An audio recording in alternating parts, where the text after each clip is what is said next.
प्यारे बच्चों, पिछले क्लास में हम लोगों ने समांतर प्लेट संधारित्र की धारिता और समांतर प्लेट संधारित्र की धारिता उस स्थिति में जब उनके बीच आंशिक रूप से परावैद्युत पट्टी भरी जाए, इसका अध्ययन हम लोगों ने कर लिया है। शुरुआत में ही हम लोगों ने पढ़ा था कि समांतर ये विलगित गोली चालक या किसी प्लेट समांतर प्लेट संधारित्र की प्लेटों के बीच संचित ऊर्जा, इसका सूत्र हमने पढ़ा हुआ था कि ऊर्जा का सूत्र होता है 1/2 हमने आपको दोनों विधियों से, एक जो सामान्य विधि है और एक समाकलन विधि, दोनों विधियों से हमने आपको ऊर्जा निकालना बताया था। तो आपने वहाँ पे ये देखा कि ऊर्जा U बराबर होता है 12CV²। तीन सूत्र हमने पढ़े हुए थे। एक तो था एनर्जी U बराबर 1/2QV, एक आपका था U = 12QV, दूसरा था U = 12CV² और तीसरा था U = 1/2U²/C।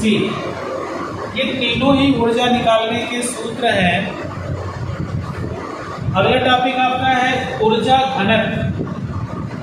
हमने हेडिंग लिखा है आवेशित समांतर प्लेट संधारित्र की प्लेटों के बीच वैद्युत क्षेत्र में ऊर्जा घनत्व। आपको ये याद रखना चाहिए या आपकी समझ में ये बात होनी चाहिए कि समांतर प्लेट संधारित्र में ऊर्जा का संचय होता कहाँ पे है, तो वो इनकी प्लेटों के बीच वैद्युत क्षेत्र में होता है। जैसे हम कह दें कि ये आपसे पूछा जाए कि समांतर प्लेट संधारित्र में ऊर्जा का संचय कहाँ पे होता है, तो समांतर प्लेट संधारित्र में जो ऊर्जा का संचय है वो प्लेटों के बीच में ही होता है। ठीक है। अब जैसे यहाँ पे आपको निकालना क्या है, ऊर्जा का मान तो आपको पता है कि ऊर्जा U बराबर होता है 12QV 12CV² या 1/2Q²/C। हमें निकालना है ऊर्जा घनत्व का मान। ऊर्जा घनत्व हम कैसे निकालेंगे? जैसे और जगहों पर हम घनत्व कैसे निकालते हैं, जैसे सामान्यतः घनत्व बराबर क्या होता है, द्रव्यमान बटे आयतन। आवेश का घनत्व निकालना हो तो आवेश कितने आयतन में फैला है, आवेश बटे आयतन। ऐसे ही अगर हमको ऊर्जा घनत्व निकालना है तो ऊर्जा घनत्व क्या होगा, ऊर्जा का मान बटे आयतन। तो जो हमको निकालना है प्लेटों के बीच वैद्युत क्षेत्र में ऊर्जा घनत्व, तो प्लेटों के बीच में जो ऊर्जा घनत्व है वो किसके बराबर हो जाएगी, प्लेटों के बीच की ऊर्जा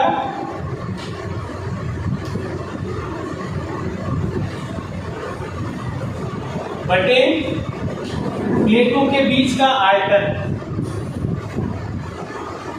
प्लेटों के बीच का आयतन। ठीक है। तो जैसे यहाँ पे मान लीजिए, ये आप फार्मूला याद रखिएगा, जैसे ये यहाँ पे है, हमने ऊर्जा का सूत्र पढ़ लिया है। प्लेटों के बीच की ऊर्जा, अगर इस प्लेट पे आवेश हो +Q, इस पे हो -Q, इसका एरिया हो A, या हम इस पे कह दें कि चार्ज डेंसिटी प्लस सिग्मा है और इस पे चार्ज डेंसिटी माइनस सिग्मा है, और ऊर्जा जो है वो बीच में भरी हुई है, तो ऊर्जा का सूत्र हो गया U = 12CV²। प्लेटों के बीच की दूरी मान लीजिए है d। तो इस समांतर प्लेट संधारित्र का आयतन क्या होगा? ऊर्जा तो हमको पता है, प्लेटों की खींचनी ऊर्जा U बराबर हाफ CV²। आयतन क्या हो जाएगा इसका आयतन हो जाएगा, हम ये ले लें क्षेत्रफल गुणे इसकी ऊंचाई, क्योंकि ये जो भी प्लेट का आयतन होगा वो आधार का क्षेत्रफल गुणे ऊंचाई होता है। तो आयतन हो गया आपका क्षेत्रफल A गुणे ऊंचाई D। तो हम ये कह सकते हैं कि ऊर्जा घनत्व क्या हो जाएगा हमारा, ये हो जाएगा 1/2 CV² A इंटू D। अब यहाँ पे हमको करना यह है कि C की जगह पे हम इसका भाज्यता निकाल के रख दें और V की जगह V का मान रख दें, इस फार्मूले में मान रख दें, जो भी मिलेगा हमको क्या मिल जाएगा, सॉल्यूशन।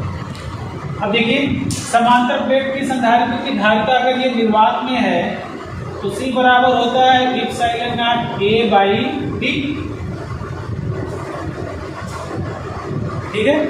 दूसरा है, अगर प्लेटों के बीच वैद्युत क्षेत्र की तीव्रता E है और बीच की दूरी D है, तो V बराबर किसके होता है, E इंटू D। V बराबर होता है E। इन दोनों मानों को यहां पे रख दीजिए, आपको मिल जाएगा 1/2 C की जगह पे A ε0/D और V की जगह पे हम लिख सकते हैं EB का मतलब ED का स्क्वायर पूरे का बटे A इंटू D। ठीक है, यह आपका हो गया ऊर्जा घनत्व U E। अब अगर यही इसी को हम और सॉल्व कर लें, क्या आपका क्या हो जाएगा, देखिए ये D नीचे चला आएगा, आपको मिल जाएगा A ε0 E² D² बटे 2, नीचे क्या है आपका सिर्फ D² 2D² और A, D का D में मल्टीप्लाई D² और A भी है, हमने लिख लिया 2AD²।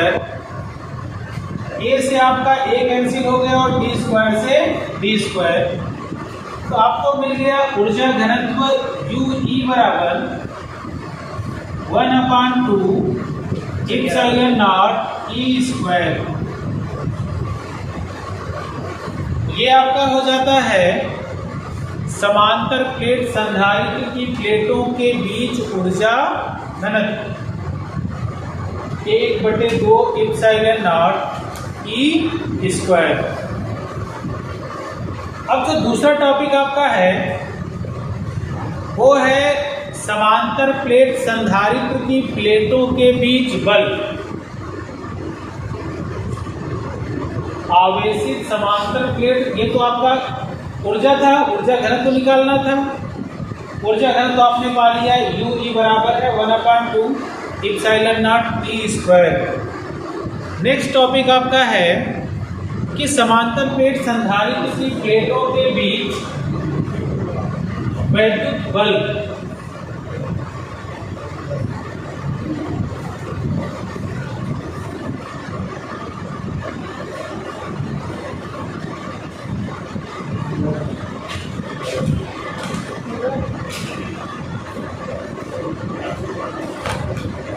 ठीक है,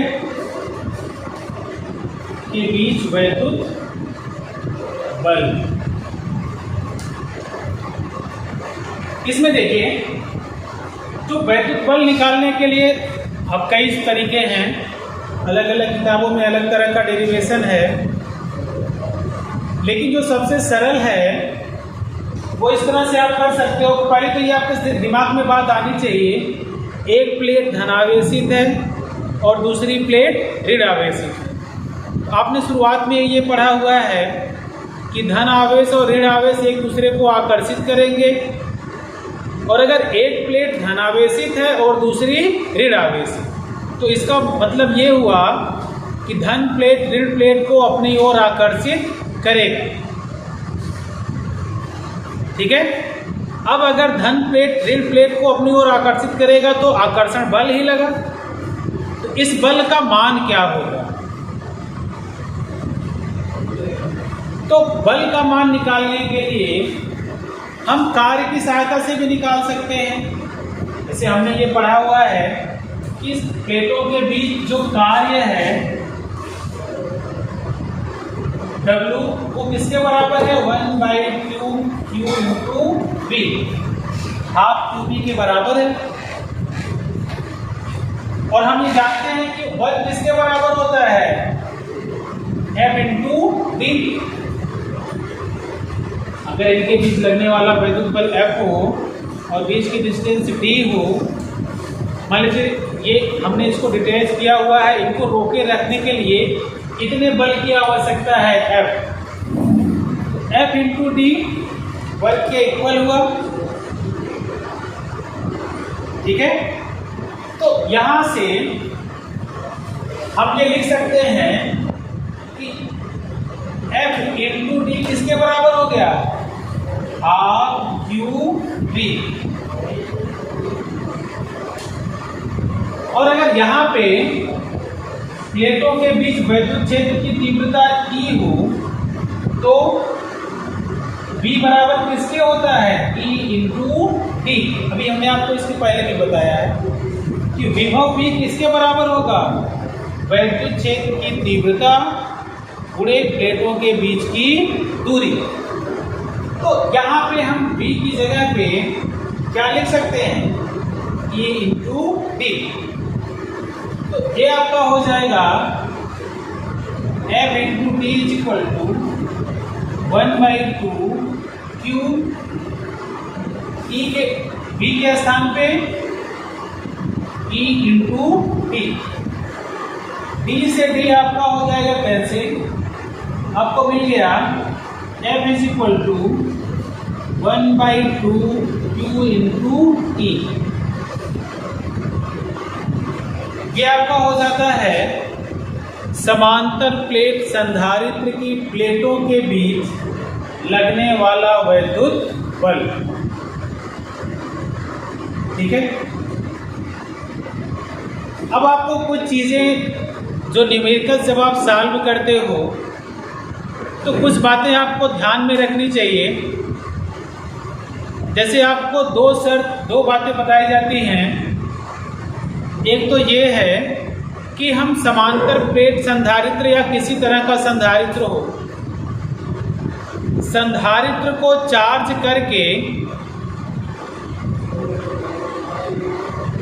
हम उनकी बैटरी हटा दें और तब प्लेटों के बीच की दूरी को कम करें या अधिक करें।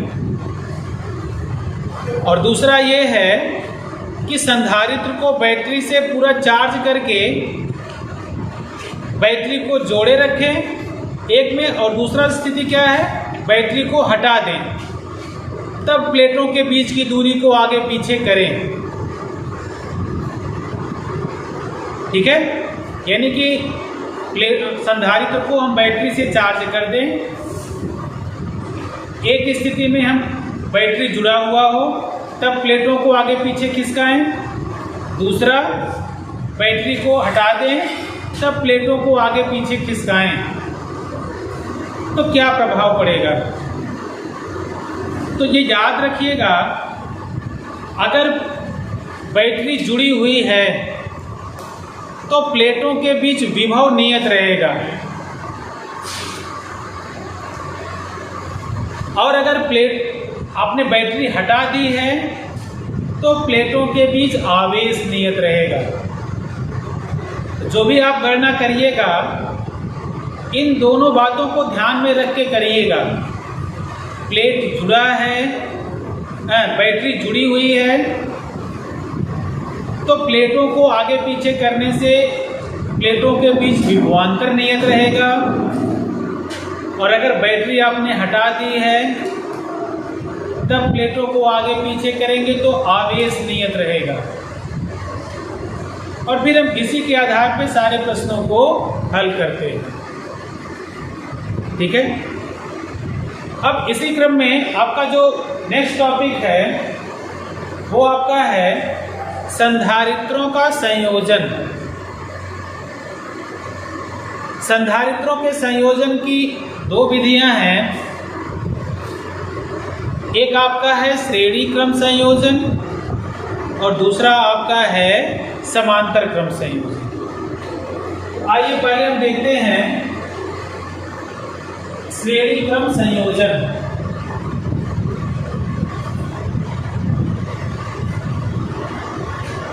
आपका हेडिंग है कॉम्बिनेशन ऑफ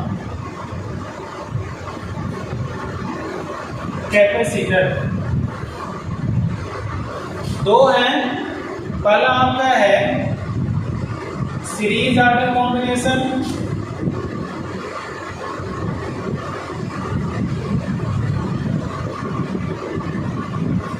दूसरा आपका है पैरेलल ऑर्डर कॉम्बिनेशन।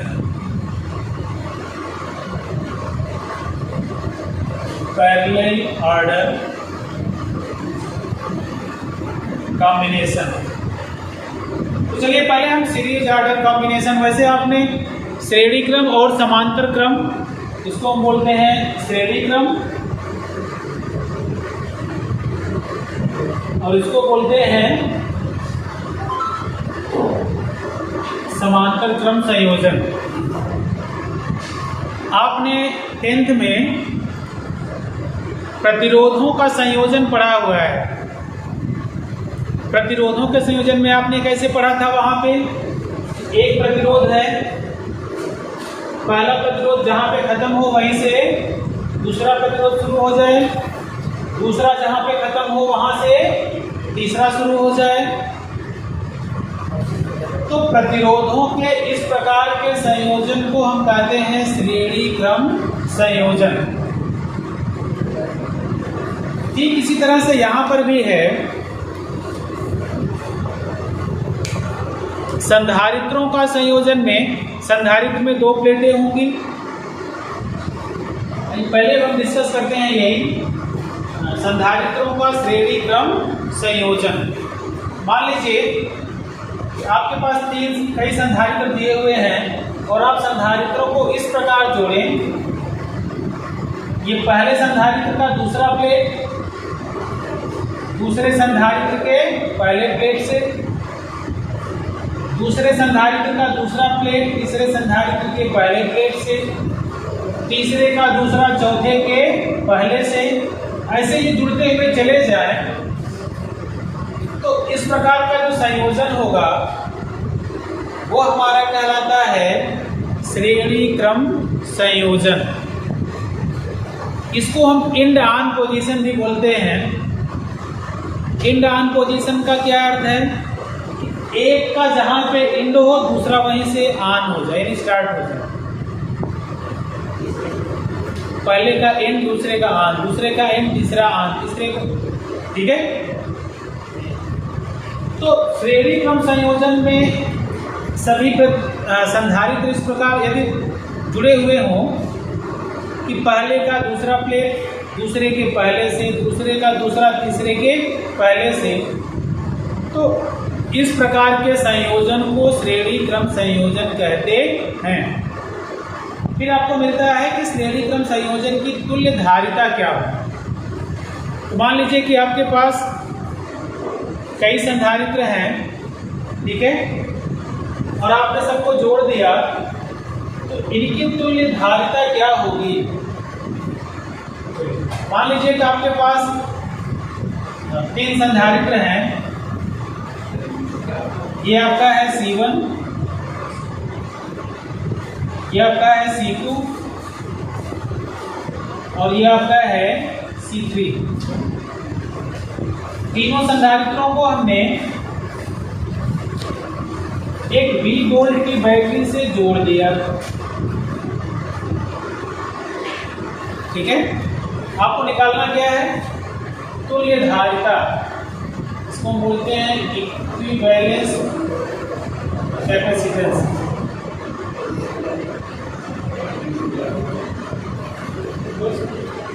तुल्य धारिता, यहाँ पे हमने 3 ही लिया है, 3 से अधिक भी हो सकती है संख्या, 2 या 2 से अधिक हो। अब यहाँ पे देखिए, अगर ये V वोल्ट की बैटरी से आपने जोड़ा है तो यही V वोल्ट तीनों में संधारित्रों में यूटिलाइज होगा। मान लीजिए कि जो आपका पहला संधारित्र है वो खर्च करता है V1 वोल्ट, दूसरा संधारित्र करता है V2 वोल्ट और तीसरा करता है V3। श्रेणी क्रम संयोजन में प्रत्येक संधारित्र पर आवेश की मात्रा एक समान होगी, यानी कि पहले संधारित्र पर भी आवेश Q, यानी इस प्लेट पर प्लस Q, इस पर माइनस Q, उतना है, इस पे प्लस Q, इस पे माइनस Q, इस पे प्लस Q, इस पे माइनस Q। यानी कि हम कहते हैं कि प्रत्येक प्लेट पर जो आवेश का मान होगा वो एक समान। विभव धारिता के व्युत्क्रमानुपाती होगा। हमने ये पढ़ा हुआ है Q is equal to CV, C is equal to Q by V। जिसकी धारिता अधिक होगी उसका विभव कम होगा या कम खर्च करेगा, इसका विभव उल्टा भी आप कर सकते हो। ठीक है, तो यहाँ पे जो कुल विभव V है वो किसके बराबर हो गया? V1 plus V2 plus V3। हमें अभी आपको बताया कि Q बराबर है CV के, तो V किसके बराबर है? Q बाई C के। यहाँ पे V1 है, V2 है और V3 है। अगर हम यहाँ से सबके मान अलग अलग लिखें, हमको क्या मिल जाएगा? V1 is equal to Q by C1, V2 is equal to Q by C2, V3 is equal to Q by C3।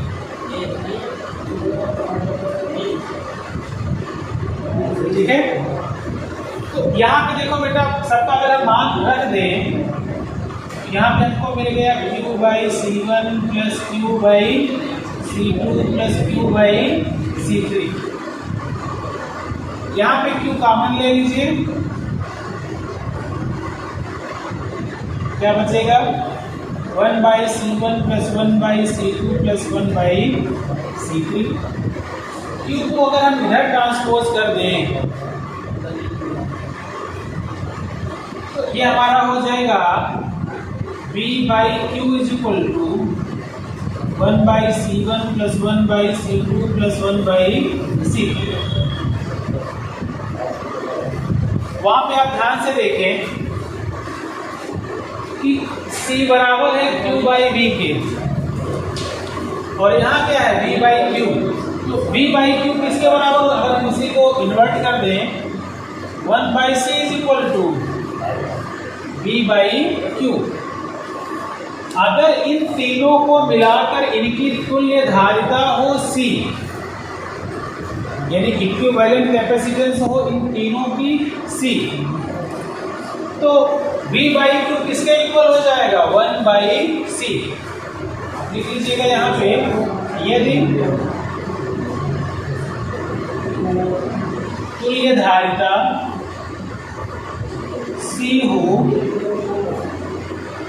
तो V by Q is equal to 1 by C। आपको मिल जाएगा 1 by C is equal to 1 by C1 plus 1 by C2 plus 1 by C। ठीक है, ये आपका कहलाएगा, ये जो सूत्र है कि श्रेणी क्रम संयोजन की तुल्य धारिता के लिए सूत्र क्या मिला? 1 by C is equal to 1 by C1 plus 1 by C2 plus 1 by C3। निष्कर्ष क्या निकला कि श्रेणी क्रम में जो तुल्य धारिता का मान है वो जितनी धारिताएं जुड़ी हैं उससे भी जो सबसे छोटा इसमें से होगा तुल्य धारिता का मान उससे भी छोटा होगा। यानी कि अगर हमें किसी परिपथ में कम धारिता की जरूरत हो तो हम धारिताओं को किस क्रम में जोड़ेंगे? श्रेणी क्रम। दूसरी विशेषता श्रेणी क्रम की क्या है कि सभी प्लेटों पर आवेश एक समान है। यानी कि तुल्य धारिता श्रेणी क्रम में जोड़े गए न्यूनतम धारिता से भी न्यून होगा, सभी प्लेटों पर आवेश एक समान होगा और प्लेटों पर जो विभव होगा वो धारिता के व्युत्क्रमानुपाती हो। अब आपका दूसरा है समांतर क्रम संयोजन। है पैरेलल ऑर्डर कॉम्बिनेशन।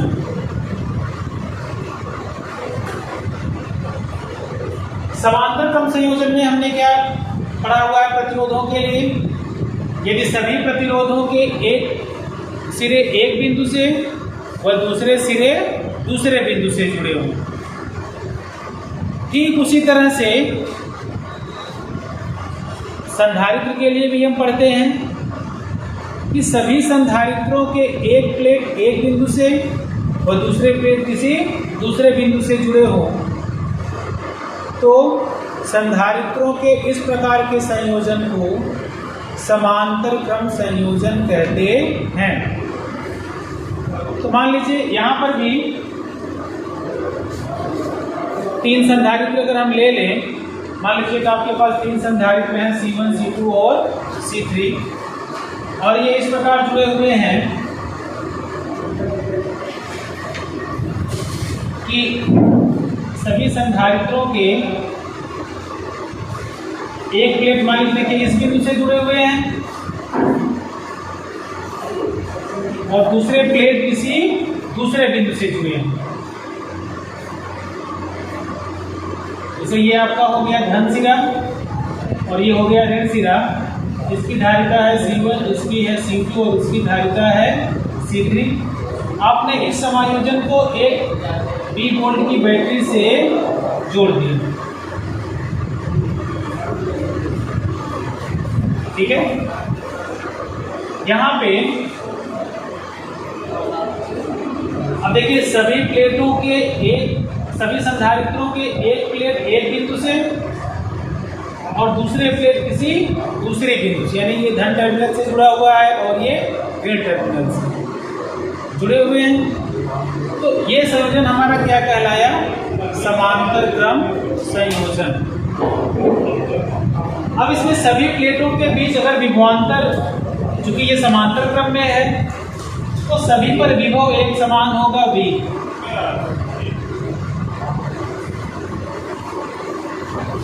अगर यहाँ से ये Q आवेश होगा, यहाँ से ये Q आवेश तीन भागों में बढ़ जाता है। मान लीजिए पहले पर आवेश गया Q1, दूसरे पर Q2 और तीसरे पर Q3, तो कुल आवेश Q किसके बराबर हो जाता है? यहाँ पे Q बराबर हो जाएगा Q1 plus Q2 plus Q3। हमने पढ़ा हुआ है कि प्लेटों के लिए Q बराबर होता है CV। यहाँ से पहली प्लेट पर आवेश Q1 बराबर C1V, Q2 बराबर C2V और Q3 बराबर C3V। और फिर हम इन सबके मान रख दें, यहाँ से आपको मिल जाएगा C1V plus C2V plus C3V। अगर हम यहाँ से V कॉमन ले लें, आपको मिल गया C1 plus C2 plus C3। b को अगर हम पक्षांतर कर दें हो गया q by B equal to C1 plus C2 plus C3। q बराबर होता है CV के, है ना, q बराबर होता है CV के। अगर इसकी तुल्य धारिता यानी कि तीनों के मिला के तुल्य धारिता C के बराबर हो तो q बराबर CV के, तो q बटे v किसके बराबर हुआ, q बटे v बराबर हुआ C। तो यहाँ से q बाई v की जगह पे हम क्या लिख सकते हैं C, तो आपको मिल जाएगा C is equal to C1 plus C2 plus C3। ये आपकी हो जाती है समांतर प्लेट संधारित्र की तुल्य धारिता का सूत्र। अगर 3 से अधिक प्लेटें जुड़ी हुई हों तो C1 plus C2 plus C3 plus C4, अगर n प्लेटें हैं तो n तक। ठीक है, निष्कर्ष क्या निकला कि समांतर क्रम में जो तुल्य धारिता है वो सभी धारिताओं के योग के बराबर होता है। दूसरा, सभी प्लेटों पर समांतर प्लेट में सभी संधारित्रों के मध्य विभवांतर एक समान। ठीक है, अब यहां से एक, ये तो आपका दो तरह का कॉम्बिनेशन हुआ ही। अक्सर आपको प्रॉब्लम सॉल्व करते हुए मिक्सअप इक्वेशन मिलेगा, दोनों रहेंगे, सीरीज ऑर्डर कॉम्बिनेशन भी रहेगा और पैरेलल भी। ठीक है, तब ये उस परिस्थिति पर निर्भर करेगा कि ये कैसे जुड़े हुए हैं। आपको उस पर आधारित प्रश्न भी बताए जाएंगे कि कैसे आप इन संधारित्रों को जोड़ेंगे। ठीक है, अब ये चैप्टर आपका यहीं पे समाप्त होता है। इतना ही आपको पढ़ना था इस चैप्टर में। ठीक है, कल से आपको इस चैप्टर का न्यूमेरिकल भेजा जाएगा।